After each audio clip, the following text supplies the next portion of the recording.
Being a human is complicated. So, one of the things that complicates it is that we feel as if we are eternal souls and free-floating minds. But the reality is different. We're minds and souls, and we're attached to bodies. And having a body is complicated. So while my mind feels like the mind of an 18-year-old, every day I look into the mirror and I realize my body is not 18 years old anymore. And this poses problems. Having bodies means that we need to maintain them. We have to actually take care of these bodies. And so what do I mean by maintain them? I mean, we need to actually, like you would take care of a car, there are a series of things that you need to do so that your body doesn't go to waste.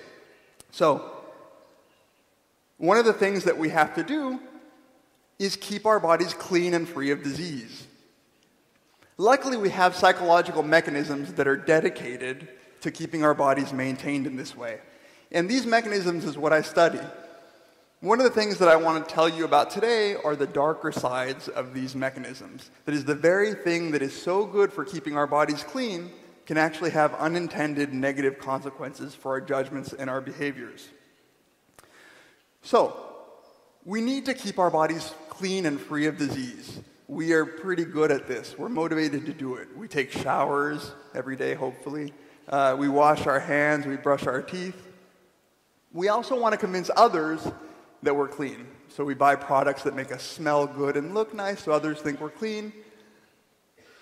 But keeping our bodies clean and free of disease is more than just a decision about our own cleanliness. We also want to avoid dirty-looking people because they might be a source of contamination. So we have psychological mechanisms that tell us we might want to steer clear of these people. We might want to avoid people who do things like play in the mud. And we not only have to be aware of our own cleanliness and the people we hang out with, we also have to be aware of our environment. We have to keep our environment clean. So we do things like clean our bathroom, wash our utensils, clean our kitchens, and we have help. We have multi-billion-dollar-a-year industries that are dedicated to selling us different kinds of soap for all of these things. You have one soap for your body, one for your kitchen, one for your bathroom. And so we do a fairly good job. Now, it's not so problematic as it might seem. We do a fairly good job of staying away from disease, and one of the reasons we do so is once we have been contaminated, our body has a natural immune response that's dedicated to trying to kill the germs that have entered our body. And so, for instance, this allows us to on occasion play in the mud or shake the hand of a stranger or even live in a university dormitory room without having too negative of a consequence. And we know that this immune system is important. In one very, very striking way in which it's important, we can tell, is from people who are born with deficient immune systems. And so there, on occasion, are people born with essentially no immunity at all. Take the case of David Vedder. He was a child who in the 80s became very famous because he was born with such a serious immune deficiency that he had to live in a bubble for most of his life. Even the most benign germ that entered his body would have killed him, and in fact it did kill him when he was 13 years old. But we have a first line of defense against contamination. So before our immune system has to kick in, we have a psychological immune system. We create our own bubble of protection against contamination. And this is a very, very powerful psychological mechanism. So for instance, it's what keeps me very interested in doing things like making sure I line my toilet when I use a public restroom. I get very nervous if there are none of these in the bathroom. It also keeps us from eating things that might potentially have disease or be damaging, like meat that may be infested with bugs. So we'd stay away from meat that might be dangerous to us because of contamination. And in fact, the link with food is so strong that we have an emotion. And part of the psychological immune system is the emotion of disgust. And disgust is something that I've spent the last 10 years studying. It's a very, very strong universal emotion. So this is a classic picture of 6 basic emotions. And you'll recognize the emotion of disgust as the one with the wrinkled nose. And this is such a strong emotion that no matter where you look in the world, you find it, as you do these other these other emotions. And you can see the origins of this emotion, even though young infants don't have a full disgust emotion like we do. You can see the origins of disgust as protecting us against oral contamination by giving a baby a bitter or sour taste, right? So that same face that we make when I show you an image of rotten meat, the baby makes when you give it lemon. So the origins of this protective emotion, disgust, are thought to come, and the word disgust betrays this, are thought to come from protection that we have against ingesting potential poisons. But these emotion and this psychological immune system, as powerful as it is rough. Just like with all other emotions, sometimes it misfires. And one potential negative consequence of this is that it causes us to make decisions that in the end are harmful for society. So the very reason that we're so motivated to keep buying the right kind of soap and washing our hands and carrying those little hand sanitizers, that very thing has caused a strain of germs and bacteria that are resistant to antibiotics. And so the psychological immune system that's supposed to protect us from disease has ironically caused certain diseases to arise that would not have otherwise. In the same way, the psychological immune system that's meant to protect us can have negative and serious consequences for our judgments and decisions in the social domain. And so what I want to share with you today is some research that's converging from very different strands, very different researchers, that's pointing to the same thing, that the power of this psychological immune system can leak over into our judgments, and it can cause some very, very ugly judgments and decisions in the social sphere. So for instance, boosting our psychological immune system seems to be linked to increased negative attitudes towards immigrants, towards gay people, and just in general towards humanity, such that the psychological immune system overfiring has some pretty serious consequences associated with it. How do we know this? In general, there are two strategies that we can use to study this. One, we can look at the natural psychological immune response across the population. So when I showed you a disgusting picture of meat, some of you may have really, really made the disgust face, and some of you might not be bothered at all. In fact, some of you might have eaten that for breakfast. And so we can actually measure this, and here it's represented on the right by somebody who's very, very easily disgusted or very, very sensitive to contamination in the environment. And on the left, the face of somebody who's not very easily disgusted at all. And so we can measure this. How do we measure it? Well, one very, very easy way to do so is by asking people.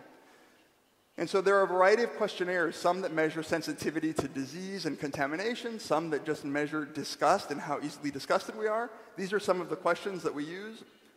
And you can answer this in your mind. Imagine if you had a 5-point scale, very, very agree very much on the right. 1 means not agree at all.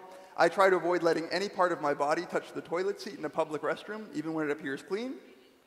If I see someone vomit, it makes me sick to my stomach. I prefer to wash my hands pretty soon after shaking someone's hand. I have a history of susceptibility to infectious diseases. And what you can find is that some people are have a strong psychological immune system, and some people, they're not so bothered. It's very different in a country where we kiss to greet very frequently, as opposed to countries where they don't even shake your hand.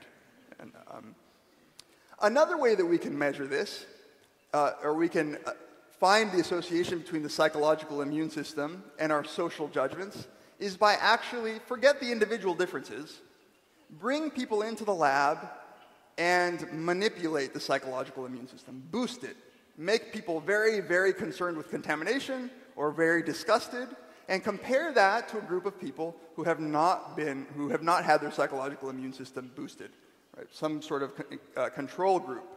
How do we do this? You can bring people into the lab and you can remind them that germs are everywhere, right? So I can tell you, remote controls have lots of germs. If you go into a hotel room, there are germs everywhere. In your seats right now, the hand rests have been touched by thousands of people. You don't know what's there. Or I can directly manipulate something like the disgust response. And I love studying disgust because it's so easy to manipulate. I can show you one picture. This actually came out of a friend's nose. And I said, I have to use this in my talk. And in fact, I can tell some of you are more disgusted than others. But by manipulating these images, I can tell you, germs lurk everywhere in your kitchen, in your sponge. You can't see it, but here it is. We can use these methods to make one group of people be very, very sensitive to contamination. And what do we find? Let me tell you about one experiment from researchers at the University of British Columbia. They did this, in fact, with half of the people that came into the study. They told them, you know, in your kitchen there are germs everywhere. And the other half, they told about that car accidents happen all the time. So it's another threat. It's just not one about contamination and disease. And what they found was when asking individuals at the University of British Columbia their attitudes about various things, including immigration and their attitudes towards immigrants, the judgments of those people who had just read about germs were much harsher. They were much less in favor of immigration, especially for countries in which the immigrants were substantially different from them. So in this case, they were African immigrants. What they found was simply reminding people that germs are lurking makes them more opposed to immigration and harsher judges of immigrants. In a series of studies that I've done with my colleagues at Cornell, we've focused on the emotion of disgust and how making people disgusted or finding people who are naturally easily disgusted, how this influences their attitudes toward homosexuality. And it turns out that both for people who are normally disgusted very easily, so for the people who really, really squirmed in their seat when I showed the image of the dirty thing that had come out of the nose, you're slightly more likely to be opposed to gay marriage. Right? So we can show this reliably, and we've done it across large portions of individuals, across the population, controlling for various things like education and religion. Independent of all that, just the degree to which you're easily disgusted by toilets or rotten meat predicts your attitudes toward homosexuality. But we've also shown this by manipulating, by bringing people again into the laboratory and exposing some people to a disgusting smell. So half of our participants were asked what they thought about a variety of social groups, including gay men. They said, how warmly or coldly do you feel to these social groups? Half of the participants did this. They filled out the questionnaire when there was a smell in the room, a bad smell, and half of them did it when there wasn't a bad smell. And what we find is that simply the presence of a bad smell means that people are harsher in their evaluations of gay men. Right? Now, some of them didn't even realize that there was a bad smell until afterwards when we asked them, did you smell that? Oh, yeah, I didn't know what that was. I thought it was the research assistant. And it was a very bad smell for research assistant.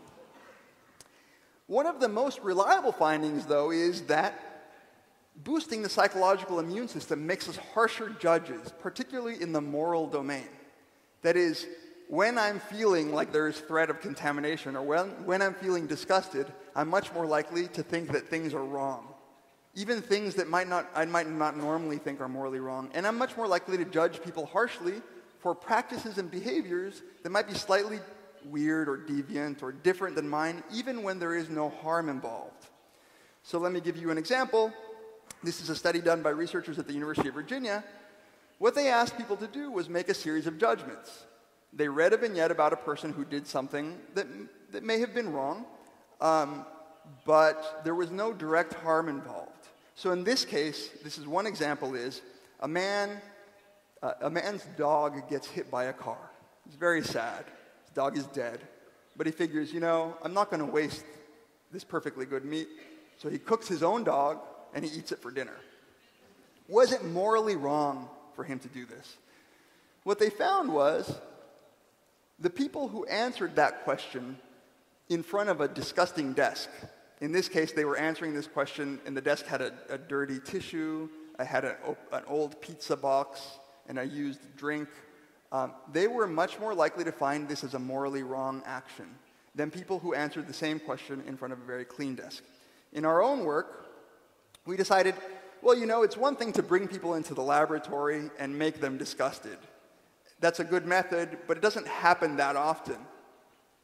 So we said, what does happen often? One thing that boosts the psychological immune system is constantly being reminded that there is disease everywhere. And we have a reminder, especially on college campuses. At Cornell University, there are these hand sanitizing stations everywhere. And part of the message that we get constantly with signs is, stop the disease, stop the spread of influenza. Clean your hands. So we thought, is this enough to get people to be more punitive, to be harsher moral judges? And so what we did was we brought people into the lab, and all we did is half of the participants were given a reminder, by the way, we do lots of experiments, just make sure you clean your hands before you use the keyboard. And the other half received no such instructions. And then we asked them a series of questions. This time it was in the sexual domain. As you can imagine, disgust and cleanliness are very important, at least they should be to you, in the sexual domain especially.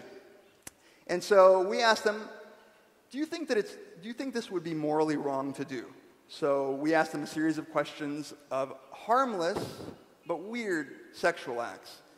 I'll give one example is, we asked participants, a man is watching his grandmother's house, and while his grandmother is away, he invites his girlfriend over and they have sex on the grandmother's bed. Now, weird, gross, yeah. How wrong is it? If they had just been reminded to clean their hands, they were significantly more likely to think that this was a wrong act. And this was asked across a number of actions, and we find in general, being reminded to clean your hands makes you, let's just say, more sexually conservative, more likely to find that certain things are wrong in that particular domain. Okay. This is a strong response. Our psychology is built to keep us away from contamination, from disease, from dirty things, dirty environments, and dirty people. I don't want you to leave thinking it's a shame that we have disgust, or it's a shame that we're motivated to stay away from dirty things. Stay motivated to keep away from dirty things. It's a good thing.